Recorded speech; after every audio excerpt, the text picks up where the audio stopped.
Welcome to USA Global TV and Radio, where our mission is to provide education, entertainment, hope, and inspiration. USA Global TV and Radio connects you with experts and audiences all around the world every single day to help you succeed in business and to live a richer life.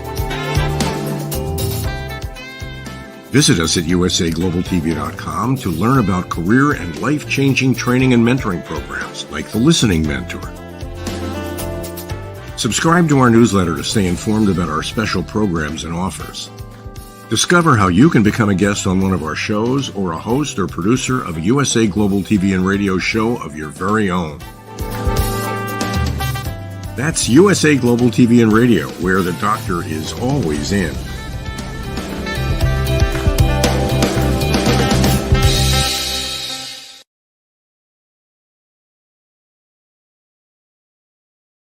Hello, everyone. Welcome wherever you are in the world, whether you're watching us on a television platform or listening on a radio platform, podcast platform. We are thrilled to have you. I'm Dr. Jacalyn Kerbeck, and this is USA Global TV and Radio. We provide world-class education, entertainment, hope, and inspiration. And for all of our entrepreneurs out there, we help you sell your vision.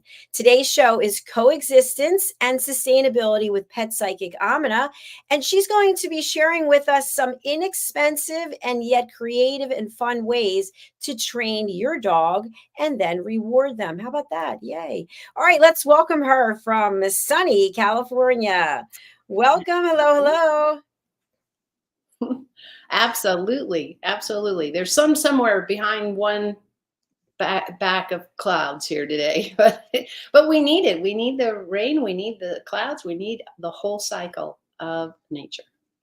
Exactly. It's raining here today as well. And, I have to share with you, as you know, we're a global platform and we have a number of people on this platform, whether they're team members or guests, they are literally living without heat. Can you imagine in the winter without heat? That is tough. Yeah, absolutely. And I can only say that I've experienced it when my parents' heater went out in a 2-story house. So the heat all goes through the roof anyway, because we didn't have the insulation we have today. Right. And it's amazing what we can put up because the walls are better. The stuffing is all in the walls, but it's tough. And can you imagine the people who don't even have that as an option? I know. They don't have air conditioning heaters or whatever. In some cases, it's that where the home or the apartment, wherever it is, it has that ability, but they can't afford it because energy prices are so high. So we have a lot to be grateful for. And as you know, something else that keeps us nice and warm is our dog, our pets. And you've been training pets for years. Tell us a little bit about your experience as a pet trainer. Well, the first experience I think people discount is real life. And what I ended up kind of getting thrown into like the dog era was that we were in escrow to buy a house. And I want to say it was like the first or second house we ever bought as a couple. And my kids were really small. So the realtor said when we went to go see it and he wasn't going to be able to be there with us, so they set it up to somebody to open the doors. He said, I just want to let you know there's a really big German Shepherd in the backyard. And I said, but nobody lives there. And he said, yeah, they left it. So that was my first and last big dog.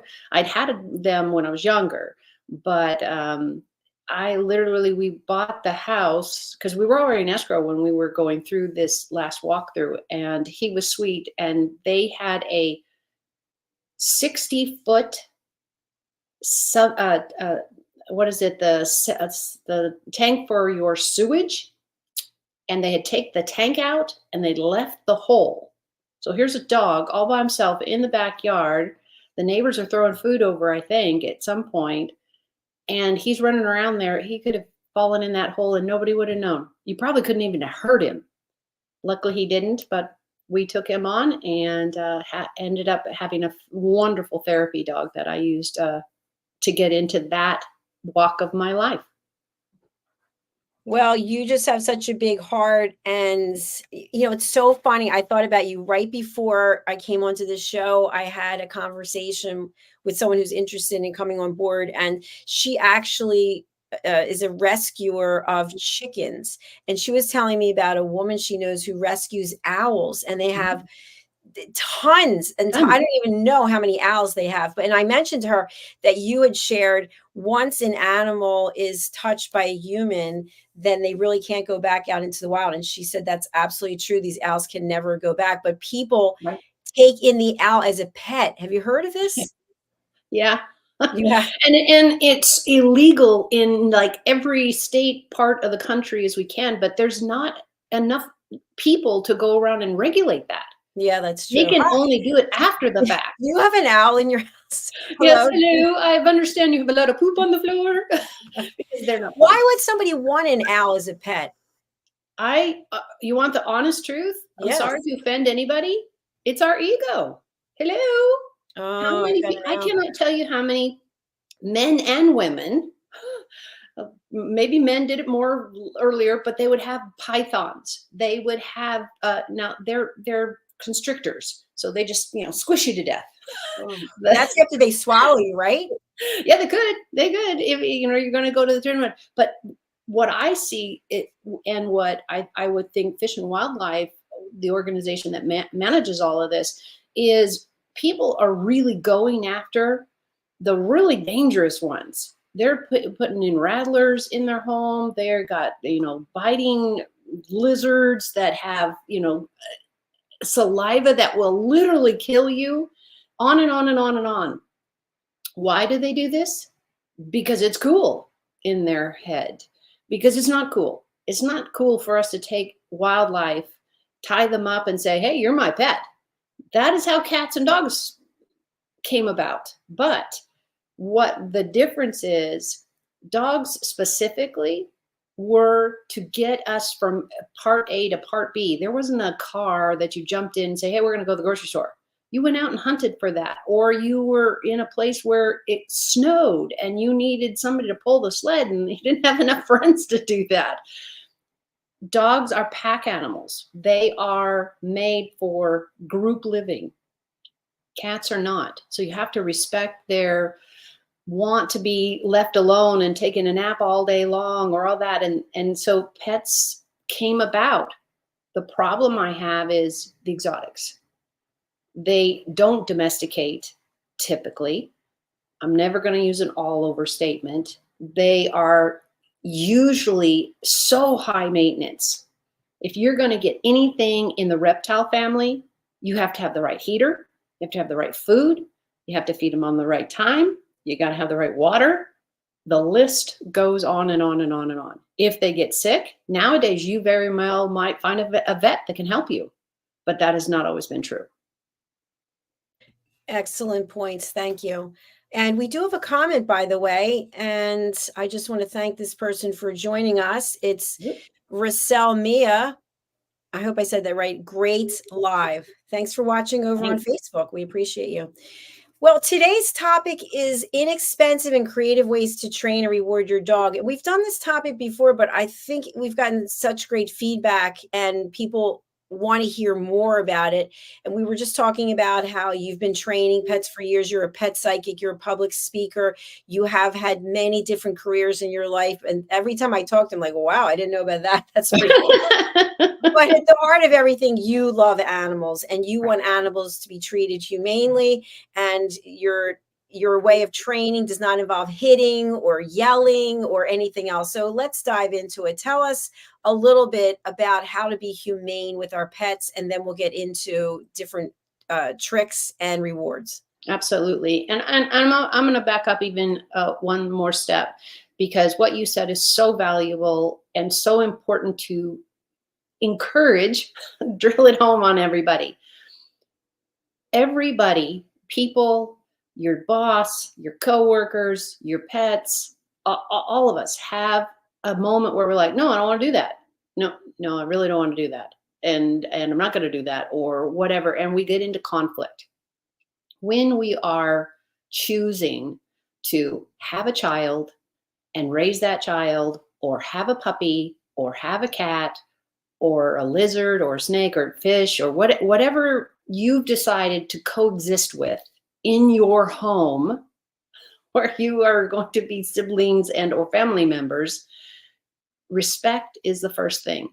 If you don't respect the fact that your lizard needs the temperature to be 80 degrees and above or around, or have a special light bulb or a cage for that, then you're going to have the sad experience of them dying, because that animal has no way to regulate their own temperature. So we have heaters and air conditioners and floor fans and all that kind of stuff in our own homes. But that wasn't the way it always was. A lot of people suffered. A lot of people died of frostbite in their own cabin because logs just don't hold the heat back. So remember, you won't be the first, you won't be the last, but you could be the only one in your household. Because as the human, as the one who's either made the purchase for this animal and or decided to rescue this one, or one has dropped in your lap, which I've had quite a few of those, but I'm a different person. That is who I am. Yes, I took on a German Shepherd with 2 baby kids. My children are only 18 months apart, and they were just barely walking. And everyone's like, "You're taking on an attack dog?" No, German Shepherds aren't on a given attack. It's how he's raised. But you don't know how he's been raised. He's been dumped in a yard. Yes. So there was work to be done. And I never, ever, ever left my children alone, unsupervised, with Jake, which was our German Shepherd's name. And they learned so much about don't pull his ear, don't pull his tails, all that little. They were the height of the Shepherd. The Shepherd was a pretty standard. It was not one of the giant ones that people breed. You need to know what you're getting into. And when you don't, that's when all of us professionals are out here giving free advice, giving free knowledge. You need to get a vet, somebody that you can trust. If you can't, move on. And there's lots of great vets out there. Nowadays, YouTube and so many of us are giving free advice. And that's what we're going to do today. Thank you, AMINAH. A question I have for you is, I happened to be in a shopping center and I walked by, they had a dog training studio and it said all types, all breeds. How do you know when you need to have someone professional work with your pet as opposed to watching YouTube and watching lives like ours to get some tips? When is it obvious that you don't have what it takes to train the pet, or the pet's just not responsive? I can't tell you how appreciative I am for that question. I don't come preset with all these things I want to make sure we cover, because you and I have built this wonderful professional relationship that you don't realize how powerful that question is. So ask me again. Let me give you the weight of it. Okay. So my question is, there are brick and mortar places where people can go to train their pets, and people can try learning how to train with the techniques you're going to talk about, or they can go on other YouTube channels. How do they know when it's time to bring in a professional like yourself, that they've tried all these things and the pet's not responsive and the owner is just getting frustrated? The rosy answer would be, don't get to that point. And why I say that is because all of our animals are as unique as all of the people on the planet.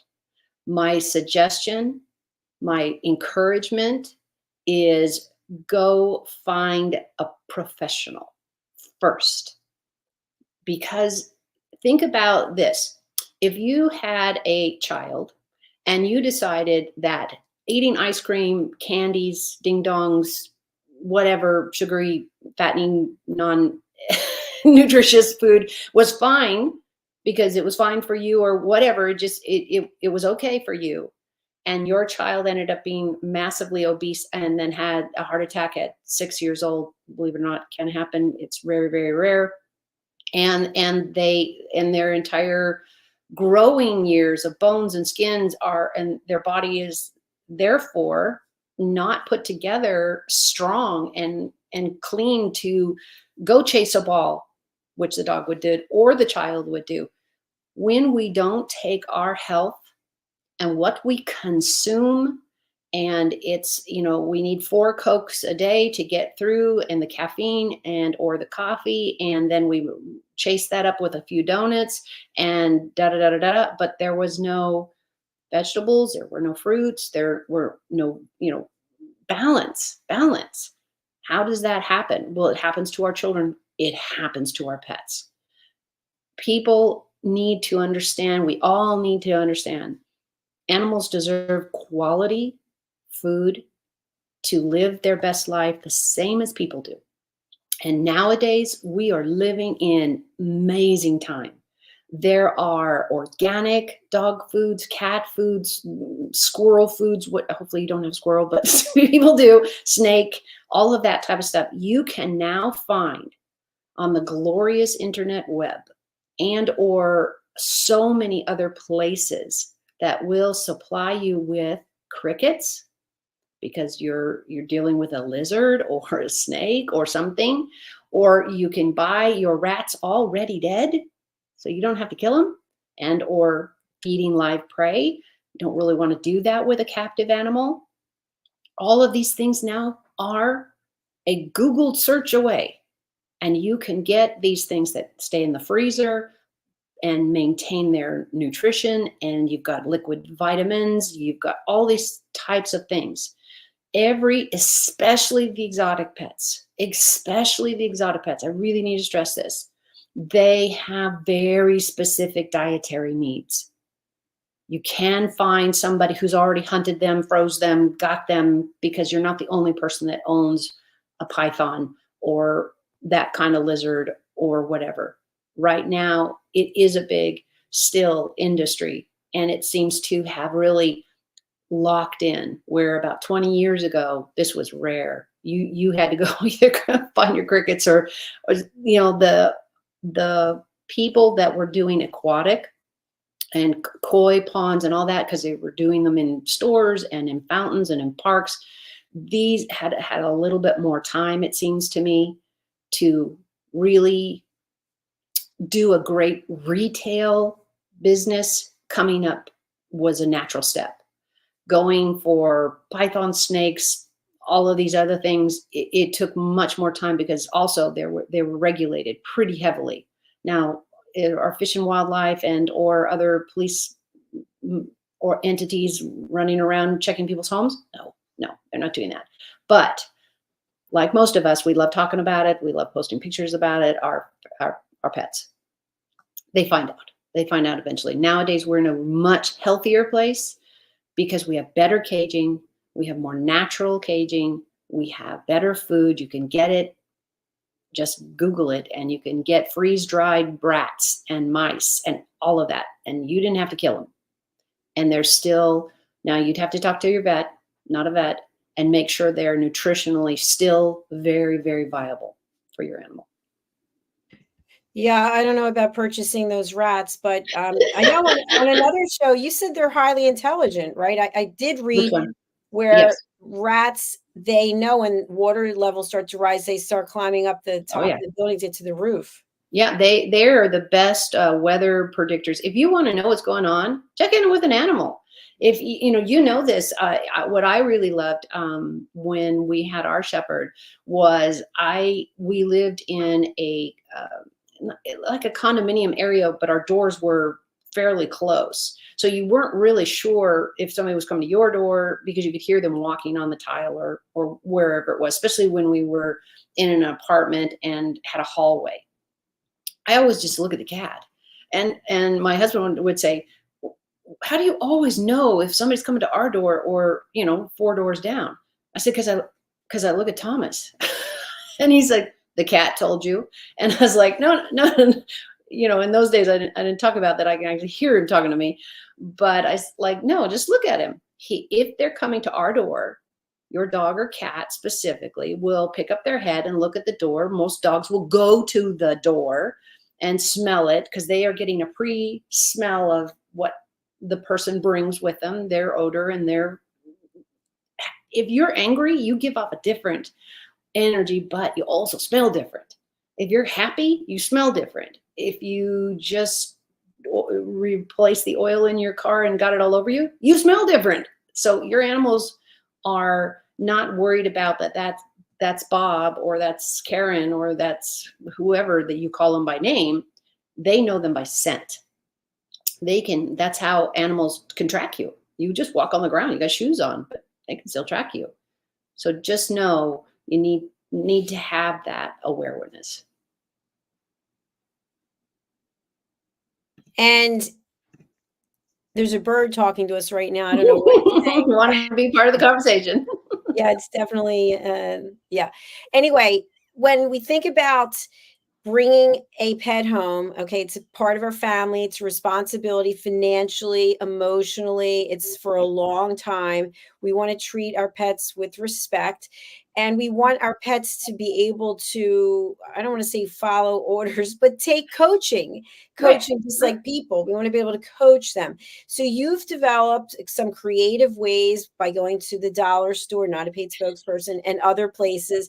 And I'm just wondering if you could share some of them, which are even for cats and dogs, depending. Right. Yeah. If you've ever seen, you can do this at a fabric store. They have little pom-poms. Sometimes you'll see it on people's hats or they decorate them on things. The dollar store has like a plethora of some things and just a choice of, oh, I hadn't thought of that. So what I love about it is it gets me that outside of the box. And I really live outside of the box. So what I'm going to show you is a good old fashioned Kleenex box. Now, you want to get rid of the plastic. But do you know how many hours of excitement this box will be for a cat?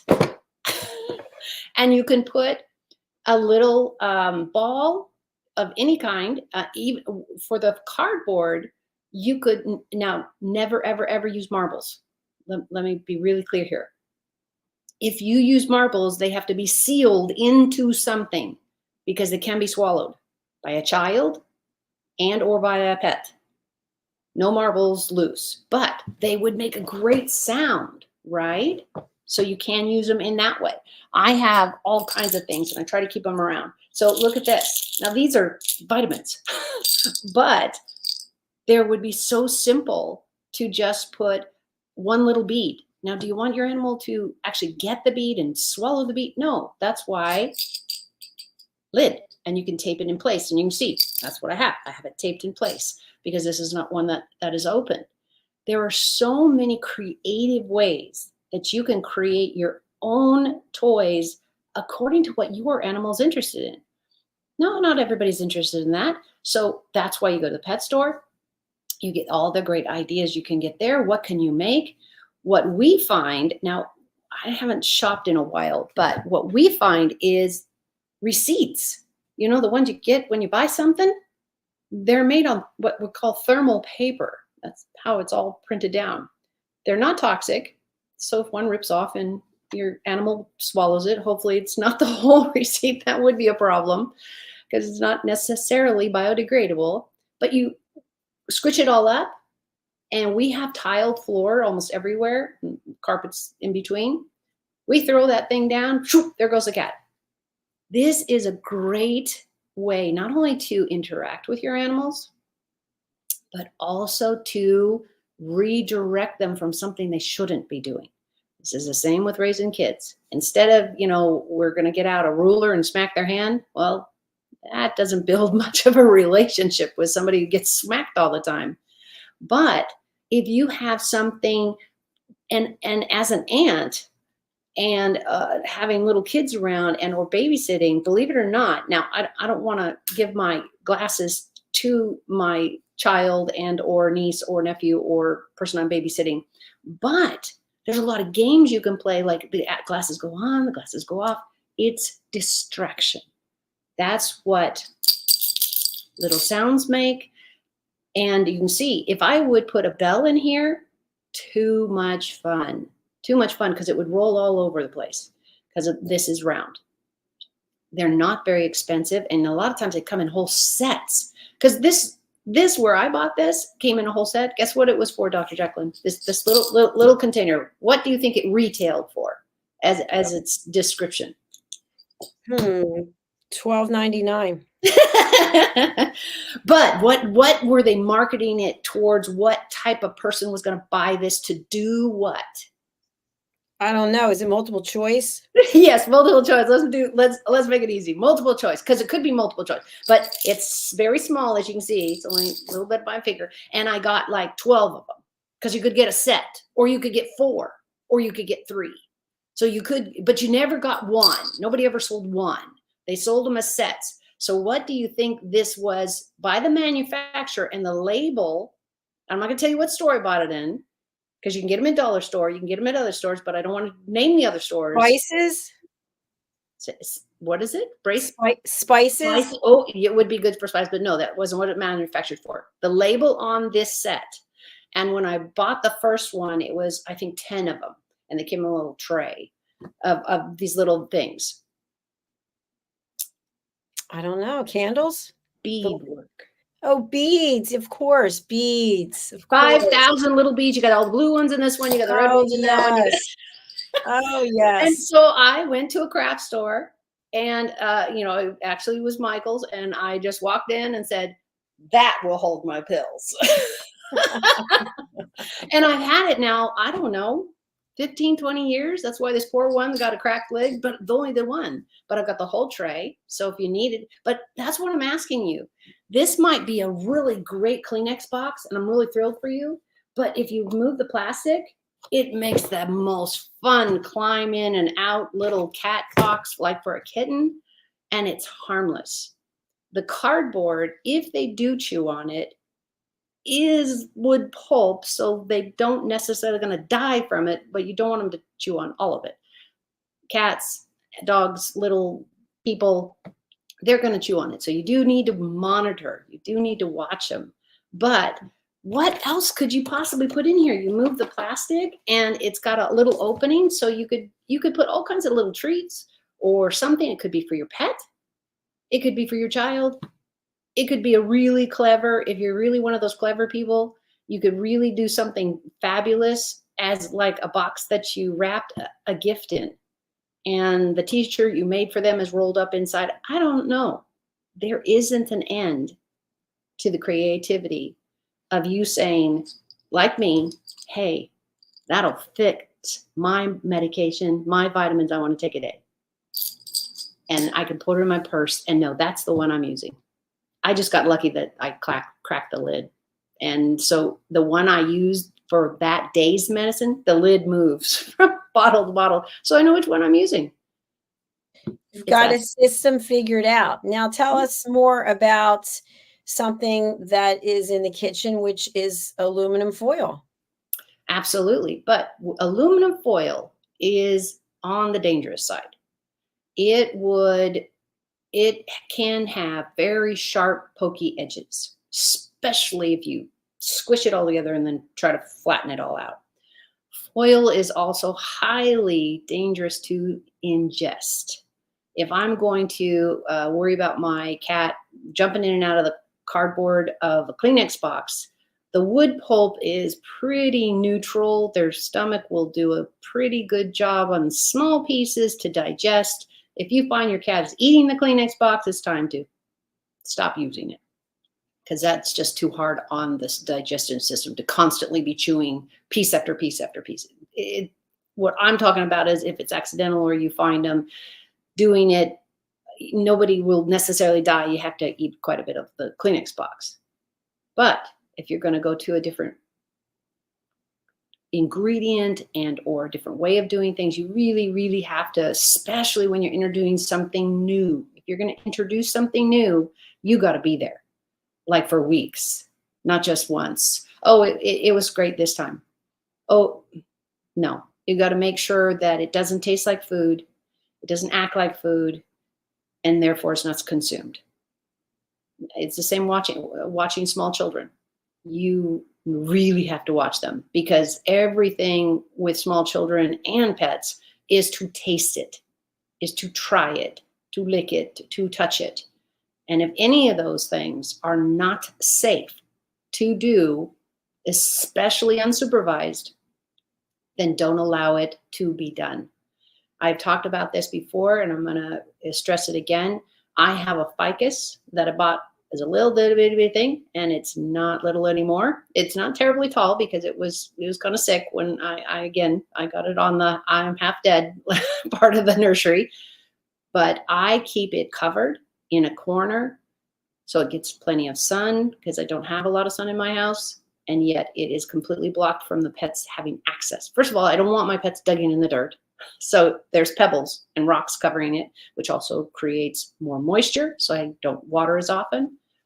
But it also is out of not their vision. They can see it, but it's not on the way to anything.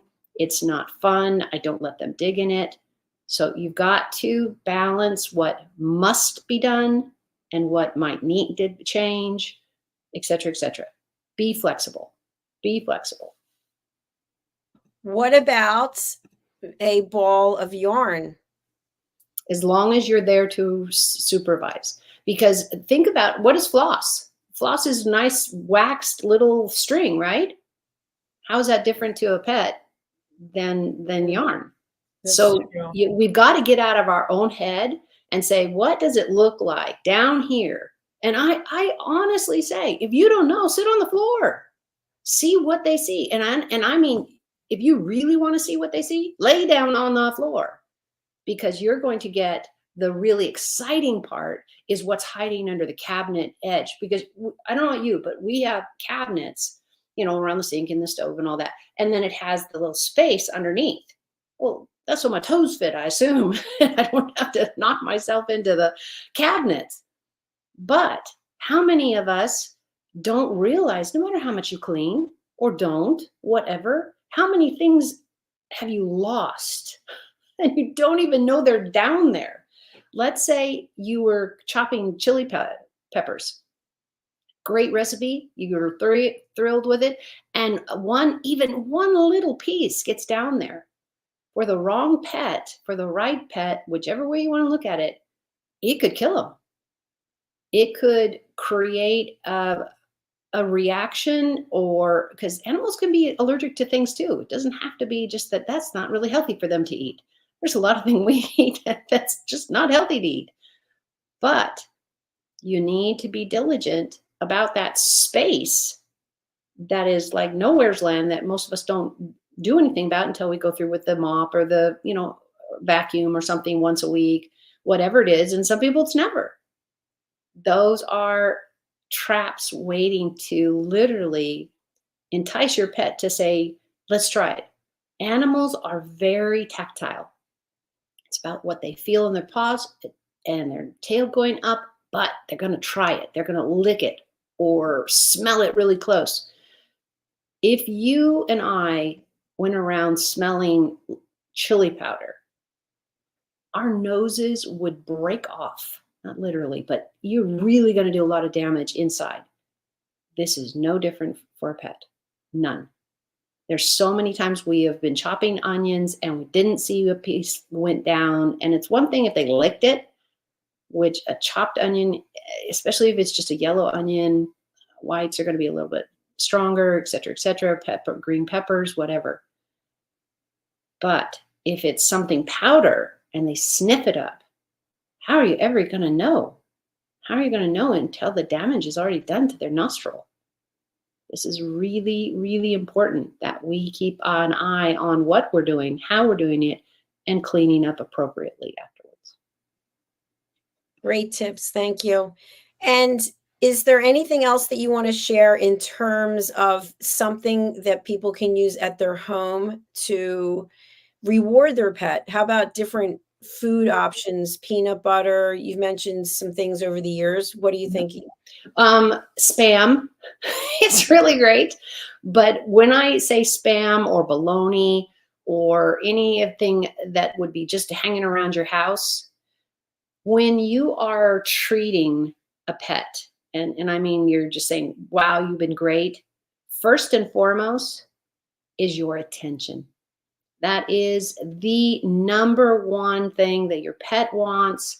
especially your pack animals, they want time with you. Our cats are this way.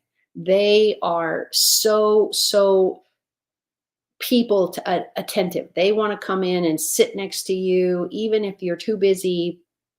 My daughter and I both work from home, as you guys can see, but not my daughter. And she also still works from home.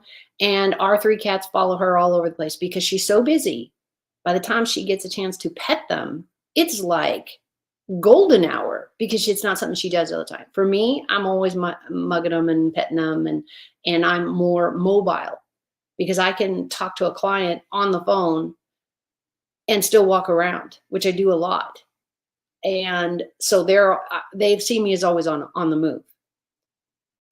If you know that you have a place, especially, let me pick the bathroom, and you have body powder, you have baby oil, you have hairspray. Nobody can control where hairspray goes. I'm sorry. When you spray it on yourself, it's gonna go everywhere, which means it's gonna be on the walls and gonna be on the floor and all that. Remember, your pets, bare feet. And if they're cats specifically, dogs also lick themselves and their feet and all that. They are consuming, they are eating hairspray, body powder, deodorant, if it's sprayed, especially. Sometimes the deodorant, even the solid ones, have particles will break off and you will never see them. But your cat or dog will go, "Ooh, cool, let's try this." They're very, very, very, very much about testing everything with their mouth. Worse than babies. So you need to be aware. When you pick a floor cleaner, you have got to be aware of what's in it. And if you are in love with things like Lysol and air fresheners and all that kind of stuff, please, please, please find a better way to do it. Because you're putting out like strawberry smells in your house and it smells great, but it can actually burn the inside of your pet's nose. It is really, really detrimental. Now our pets are adapting better and better. That doesn't mean it's still easy or correct. So be careful. If you're going to spray perfume on yourself and you're going to go out for this great day and dinner and whatever, do it in your bathroom where the cat or your dog doesn't walk on the floor, or you have a carpet that you can turn over or wash so that they aren't going down there and going, "Oh yeah, mom's doing that stuff." Because a lot of the perfumes, the animals are like, "Oh, this is great." And then they get sick and you don't know why. The vet doesn't know why because there's not enough telltale signs. And it could be as simple as they ate something off the floor and because they now have digested it, you didn't know they were allergic to it, or it was not good for them because it was so moldy, whatever it was, or it's perfume on their paw and they licked it off, etc., etc., etc. Remember, we cannot see everything our pets are into until sometimes it's too late. So that's what I'm trying to really, really help you with that. And I know our topic today is training and rewarding your dogs. This is going to be the same thing. Time with you, any training that anybody does, the very first thing I'm going to tell you to do is spend quality time with them, not just training, because that's truly the best gift, and time is what your pets want. Now, not all pets, especially if you're going to talk about cats and things like that, want a lot of time with you. We have one cat that's like, I'll come and ask. I'll put up with a few petting and then I'll come and ask. So know the personalities. But with your dog specifically, you want to maybe have more of these creative ways. Maybe the baloney doesn't work anymore, but your time and attention while you're training works better. This is what you guys have to decide as executives of your life and your pets. Find what works for them.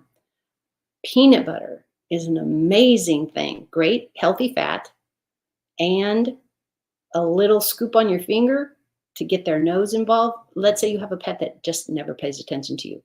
You got to find that one scent. Is it peanut butter?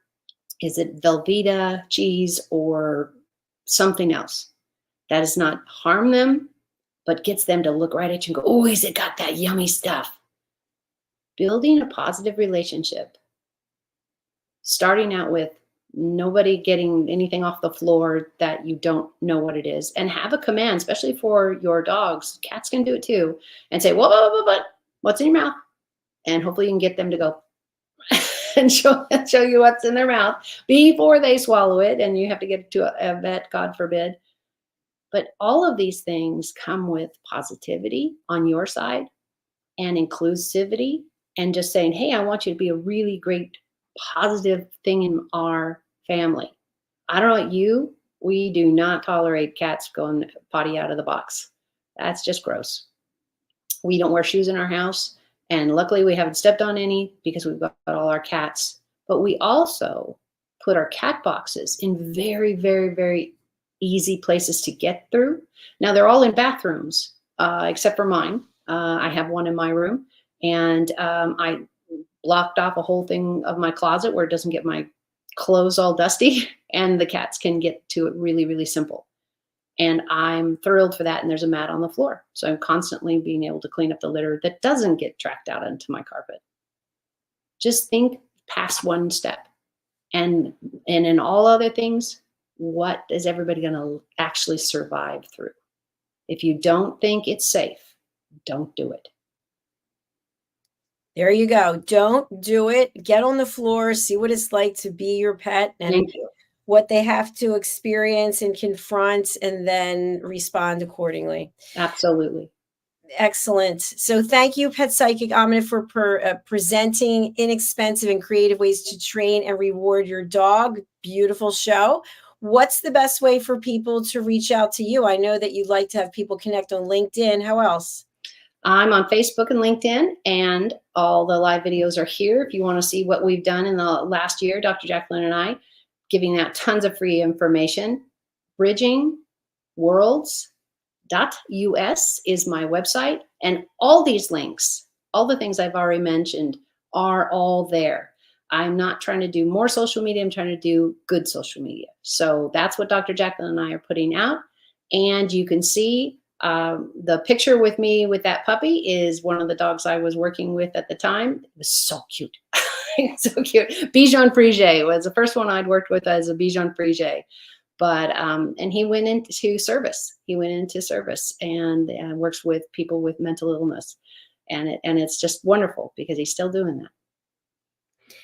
Outstanding. And thank you so much. We have your LinkedIn profile. People can go right here and connect with you. Thank you. And we look forward to having another fabulous episode next week. Thanks everyone for being here today, wherever you are in the world. I hope that you find the joy, I forget how to say it, but just that absolute gratitude and affection for waking up and being here for another day.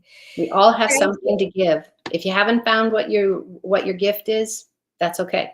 Come see Dr. Jacalyn's other shows and mine. And there's so many, I think, Dr. Jacalyn, light bulb moments that I think we can take away and go, you know what? I hadn't thought about it that way. And that's what we're all trying to do, is get you to be supported, but also maybe think of a creative way that you just didn't ever think was possible for you.